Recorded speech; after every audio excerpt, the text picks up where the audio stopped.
खैर मकदम है। मैं Wasimuddin Kirmani contested MP candidate Bidar. और हमारा बीदर एक ऐतिहासिक शहर है। उसके साथ साथ मैं खाली बीदर ही नहीं बल्कि पूरी रियासत कर्नाटक के माइनॉरिटीज़ के डेवलपमेंट के लिए बात कर रहा हूँ।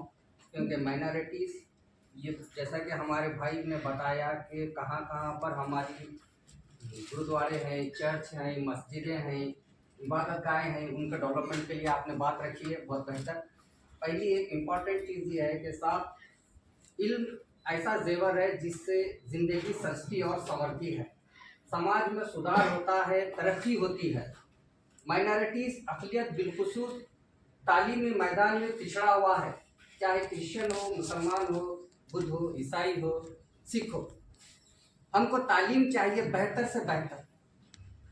अगर मेरा बच्चा पढ़ लिख के काबिल बनेगा तो वो खुद ब खुद अपनी जगह अपना मुकाम हासिल कर लेगा,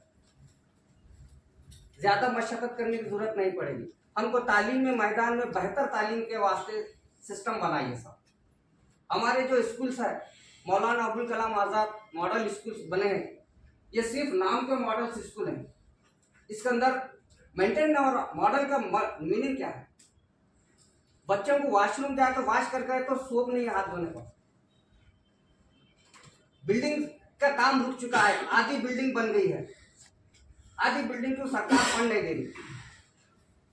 जैसा कि साहब की ऑफिस के बाद बगल में ही बिल्डिंग बनी माइनॉरिटी डिपार्टमेंट ऑफिस में, और दूसरे देहात में बिल्डिंग बनी, आधी बिल्डिंग बन गई, आधी बिल्डिंग रुक गया, 2 साल के ऊपर हो गया।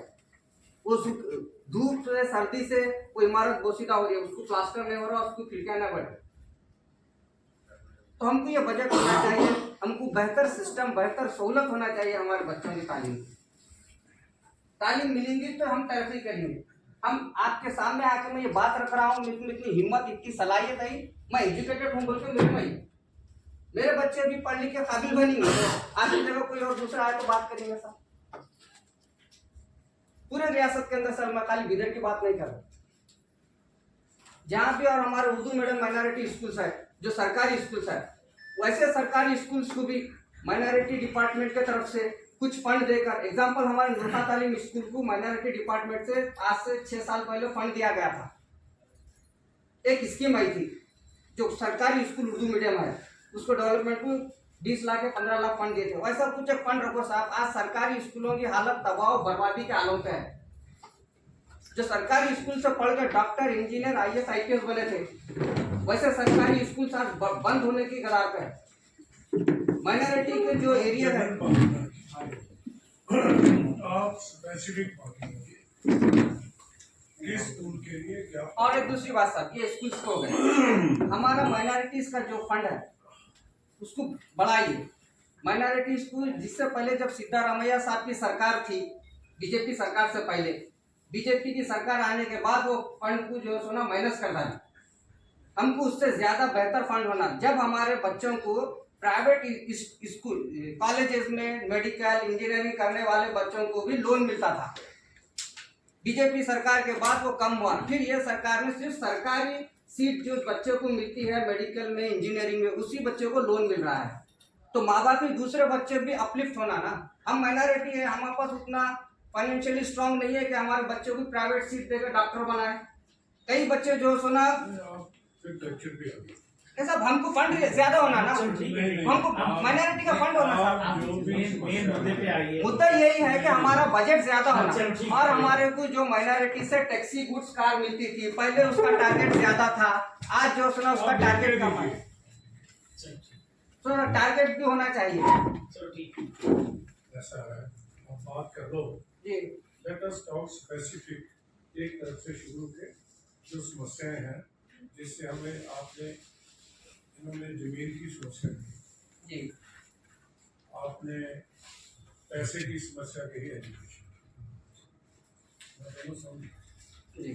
बस ये लास्ट में मेरा ये रिक्वेस्ट है साहब कि हमारा तो 10,000 करोड़ का हमको बजट होना चाहिए। माइनॉरिटी लिख के दीजिए ना, राइटिंग ये जो कमीशन है जी, ये पॉलिटिकल कमीशन नहीं है जी, ये कॉन्स्टिट्यूशनल बॉडी है जी, अदालत है जी। अगर जो भी बात हम करोगे हम इसको नोटिस करेंगे गवर्नमेंट को, इनसे जवाब मांगेंगे, इनको फिर अपने पास बुलाएं। जी जी बिल्कुल साहब, हम लेकर कर्नाटका, देंगे। My experience is not good about Karnataka. मैं 2 साल पहले बंगलौर आया था, तो माइनॉरिटी कमीशन के ऑफिस में मैं गया, तो तब तो बीजेपी की सरकार थी। वो एक पुलिस अफसर वहाँ के चेयरमैन थे माइनॉरिटी कमीशन, अब्दुल अजीम साहब। तो वो सारी कम्युनिटीज मेरे सामने लगी, मेरे से बात करने की बजाय दे वर फाइटिंग अमंगस्ट देमसेल्व्स। अब मुझे क्या पता चलेगा। आप तो यहाँ नहीं लगे साहब, तो आपस में बात रखिए। मैं तो वो मुद्दे पे नहीं गया। उन्होंने जो मुद्दे पे उन्होंने जो इबादत गाँव की बात रखी, मैं तो उससे हट के जा रहा हूँ डिफरेंट वे पे। बात सुन ली। दूसरी बात, यहाँ के कर्नाटका के संजय कुमार गुंडे जी हमारे मेंबर थे, मिनिस्टर ऑफ स्टेट थे, 3 साल तक रहे। Most of the time he was in Karnataka only. तो हमने स्टेट उनके ऊपर छोड़ी हुई थी। बहुत सारे काम जैन कम्युनिटी के उन्होंने करवाए और बहुत सारा इश्यूज फेस किए हैं। अब आप मेरे ध्यान में ला रहे हो, इस सब पे we will take action. We will request and get the assistance of the state government. हाँ, ठीक है।